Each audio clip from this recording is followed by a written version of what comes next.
Blockhead, The Life of Fibonacci by Joseph Degnisi, illustrated by John O'Brien. You can call me Blockhead. Everyone else does.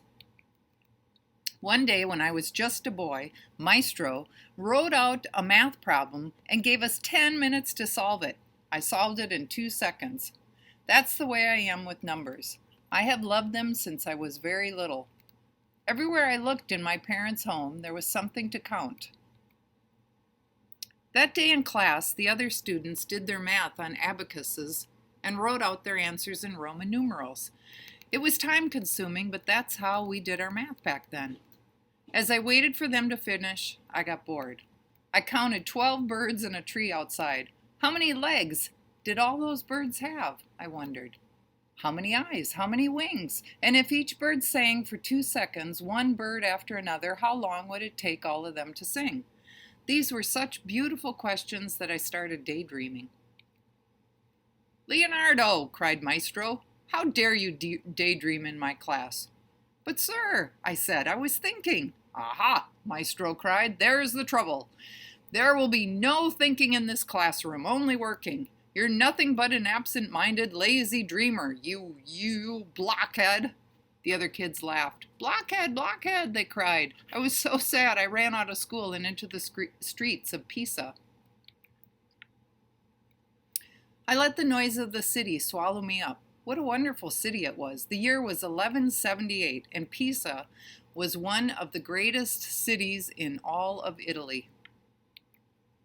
In the churchyard, workers were building a new bell tower. Something had gone seriously wrong with the builder's math. All around me, I saw and heard the glory of numbers. So many people were using math in their work. My head was swimming. I was so excited that I didn't watch where I was going. "Stop dreaming," a lady cried.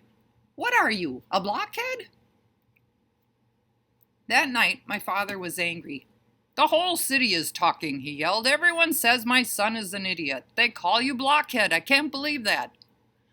"Perhaps you are being too hard on the boy, Signor Bonacio," said my father's advisor, Alfredo. "Silence," cried father. "Leonardo, soon you will leave me for Africa. That will put an end to these nicknames. I'll make a merchant of you yet." Yuck, I thought. Who wants to be a merchant? The night before we sailed, I couldn't sleep. I watched sadly as a shooting star fell into the ocean. In the star's light, I saw an old friend. He waited for me to dry my tears. "I think people are happiest when they know what pleases them," said Alfredo. "Me, I love cheese. And you, Master Leonardo, what makes you happiest?" "Numbers," I said without thinking. "Then you should learn all you can about them. That way, you'll always be happy." I decided to take Alfredo's advice. My father took me to live in a city called Bugia in northern Africa. In my new home, I noticed that the Arab merchants didn't use Roman numerals. They used numerals they had borrowed from the Hindu people of India. Back home, we wrote this, XVIII. Here, the merchants wrote this, 18.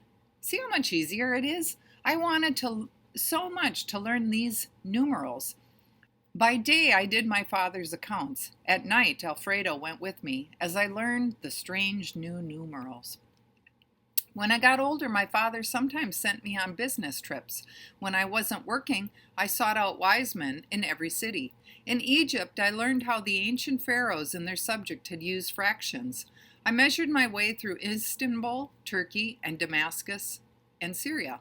In Greece, I learned about geometry from ancient books of math. In Sicily, I put my division and subtraction skills to good use. In France, I ate fish soup. Once I began to write a book about Hindu Arabic numerals, I tossed some riddles into it like this one. There was a man who put 2 baby rabbits in a field. It takes rabbits 1 month to grow up and be ready to have babies, and it takes them 1 more month to give birth to a pair of baby rabbits. Every month, a pair of grown-up rabbits gives birth to a new pair of baby rabbits. How many pairs of rabbits will the man have at the end of the year? Alfredo tried to solve it, but he couldn't. Then I showed him how to solve the problem. On the very first day, you have one pair of baby rabbits. At the end of month 1, you have one pair all grown up and ready to have babies.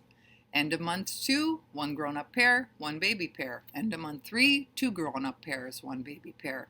End of month 4, three grown-up pairs, two baby pairs. End of month 5, five grown-up pairs, three baby pairs. And then I noticed that you don't even have to write out the whole problem.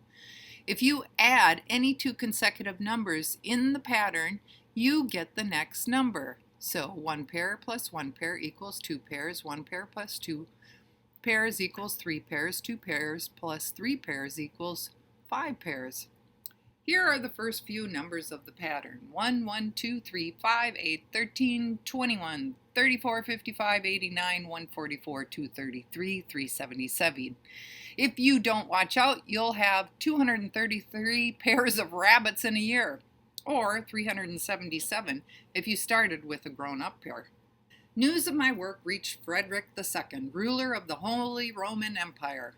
When I visited his palace, his wise men challenged me with a bunch of really hard math problems, but I solved them in no time. This Leonardo is one smart cookie, said Frederick. Everyone laughed. After all, he was the emperor. I felt proud of my accomplishments, but one day I was back in Pisa. I overheard some people talking in the marketplace. That's the son of Bonaccio, said a man. He's the one who says we should use those numerals from India. What's wrong with the old numerals? Asked another. If they were good enough for the Romans, they're good enough for me. What a blockhead. Suddenly I was sad again. What good is all my work if people don't listen, I thought. People will always remember me as a blockhead. I wondered what my old friend Alfredo would have said. Suddenly, it was as if he was there with me. Don't listen to these fools, Leonardo, roared Alfredo. Aren't these numbers of yours important? I certainly think so, I said. Someday, Hindu-Arabic numerals will be known all over the world. Why, the more I study them, the more amazed I am by them. With that, I pointed to a flower on the bench. How many petals does this flower have? Alfredo counted and answered 21. And this flower? 13, he replied. So what? But I did not reply quickly. Instead, we walked along the beach all night counting things. We counted 3-petaled flowers, 5-petaled flowers, and 8-petaled flowers. We counted to 5 on the arms of a starfish and inside an apple. See, Alfredo, I said, in everything that I count, everywhere I look, I keep finding the same numbers. Do you recognize them? Alfredo recited them aloud. 1, 1, 2, 3, 5, 8, 13, 21, 34, 55. My goodness, he cried. They are the numbers from your rabbit problem. Exactly, I said. And we're just getting started. Lately, I've been thinking about those numbers in a different way. Watch. In the sand, I drew one tiny square and one more tiny square next to it. Next came a shape, 2 squares high and 2 squares wide. Then a 3 by 3 square shape. Then a 5 by 5 square shape, an 8 by 8 square shape, and a 13 by 13 square shape. I could go on, I said. But it just wouldn't look right unless I counted them like this. Can you guess what I drew inside them? Alfredo sure couldn't. A spiral, I shouted. You can make a spiral with my numbers. How magnificent, said Alfredo.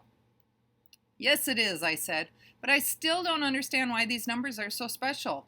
Don't you see, Leonardo, said Alfredo? These are the numbers Mother Nature uses to order the universe. She has hidden them in many places, and until now, no one has found her secret.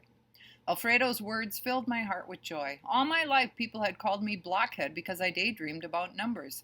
But how could that be bad? Mother Nature loved numbers too. Alfredo was delighted.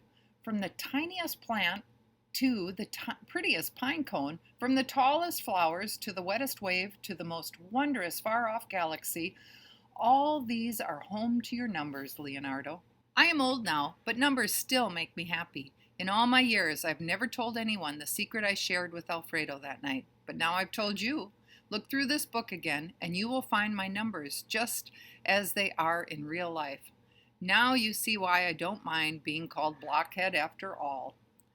Leonardo of Pisa, it says here. Little is known about the life of a mathematician called Leonardo Fibonacci. This story is based on the few things we do know and a bit of make-believe. His nickname, Bigolo, can be translated as wanderer or traveler. It may also mean idler, dreamer, or lazy person. In other words, a blockhead. Today, Leonardo is considered the greatest Western mathematician of the Middle Ages. A statue of him stands in Pisa, Italy, not far from the famous Leaning Tower. And the Hindu-Arabic numerals that he worked so hard to introduce to the world are the very same ones we use today. For all his work, Leonardo is best known for the number pattern that appeared in his famous rabbit problem, a pattern we call the Fibonacci sequence. Fibonacci means son of Bonaccio. Scientists and mathematicians now know that the sequence is special. It's a blueprint that describes how living things, such as flowers, grow in an orderly and harmonious way. The numbers even pop up in works of human imagination, buildings, music, art, and poetry. And yet, say historians, Leonardo never realized the importance of these numbers. Or did he?